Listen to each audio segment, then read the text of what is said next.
আসসালামু আলাইকুম বন্ধুদের, আপনাদের স্বাগত জানাচ্ছি আমাদের ইউটিউব চ্যানেলে। প্রথমেই সাবস্ক্রাইব করে বেল আইকনটা অন করে দিন, যাতে কোনো নতুন পে স্কেল আপডেট আপনি মিস না করেন। আজকে আমরা নিয়ে এসেছি নবম পে স্কেল ২০২৬ সম্পর্কে আজকের সর্বশেষ ও গুরুত্বপূর্ণ আপডেট, যা সরকারি চাকুরিজীবীদের জন্য বেশ বড় খবর। আজকে জাতীয় বেতন কমিশন নতুন নবম পে স্কেল নিয়ে সচেতন আলোচনার মাঝে রয়েছে। কমিশনের কাছে এখন ৩টি প্রধান প্রস্তাব উঠে এসেছে, যা পে স্কেলের গ্রেড এবং বেতন কাঠামোতে বড় পরিবর্তন আনতে পারে। 24updatenews.com ১. বিদ্যমান ২০ গ্রেড ধরে রেখে শুধু বেতন ও ভাতা বাড়ানো। ২. গ্রেড সংখ্যা কমিয়ে ১৬ করে সাজানো। ৩. আরও এগিয়ে ১৪ গ্রেডে একটি নতুন কাঠামো প্রস্তাব করা হয়েছে। এই ৩টি প্রস্তাবের মধ্যে সবচেয়ে আলোচিত হচ্ছে শেষটি, কারণ এতে বেতন বৈষম্য কমবে এবং কাঠামো আরও আধুনিক হবে বলে সংশ্লিষ্টরা মনে করছেন। 24updatenews.com জাতীয় বেতন কমিশনের প্রেক্ষাপট। নবম পে স্কেল সংক্রান্ত চূড়ান্ত বৈঠক গত ৩১ ডিসেম্বর আংশিকভাবে স্থগিত হয় রাষ্ট্রীয় শোক এবং সাধারণ ছুটির কারণে, কিন্তু সংশ্লিষ্ট সূত্র জানাচ্ছে শীঘ্রই এর নতুন বৈঠকের দিনক্ষণ নির্ধারণ হবে। 24updatenews.com কী কারণে এই পরিবর্তন?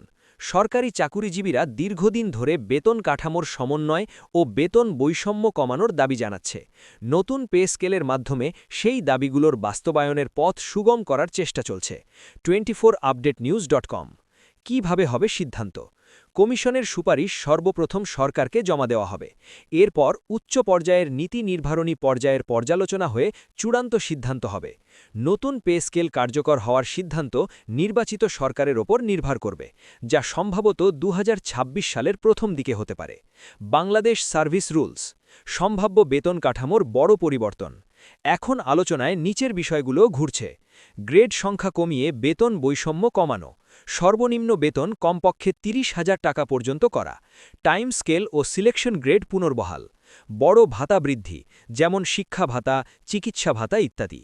এই প্রস্তাবগুলো চূড়ান্ত না হলেও সরকারি কর্মচারীদের আশা অনেকটাই উজ্জীবিত। অভিজ্ঞদের মতামত ও বিশ্লেষণ। বিভিন্ন কর্মকর্তা ও অর্থ উপদেষ্টারা মনে করছেন, পে স্কেলের চূড়ান্ত সিদ্ধান্ত একবার হলে সরকারি চাকুরিজীবীদের জীবনে বড় আর্থিক প্রভাব পড়বে, বিশেষ করে নিম্ন গ্রেড কর্মচারীদের জন্য। বেতন কাঠামো আধুনিক হলে চাকরির আকর্ষণ আরও বাড়বে। ভাতা বৃদ্ধি জীবনযাত্রার ব্যয় সামাল দিতে সাহায্য করবে। নির্বাচন পরবর্তী বাজেটের ওপর অনেক কিছু নির্ভর করবে। এখনও সামাজিক মিডিয়ায় সরকারি কর্মচারীগণ এই আপডেট নিয়ে সরগরম।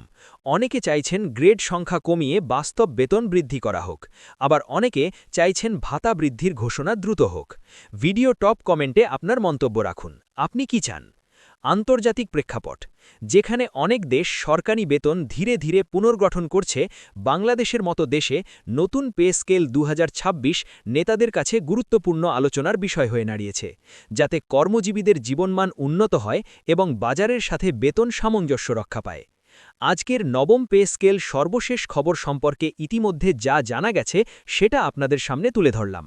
যদি আপনি নতুন আপডেট চান, চ্যানেলটি সাবস্ক্রাইব করুন, লাইক দিন, কমেন্ট করে আপনার মতামত জানান।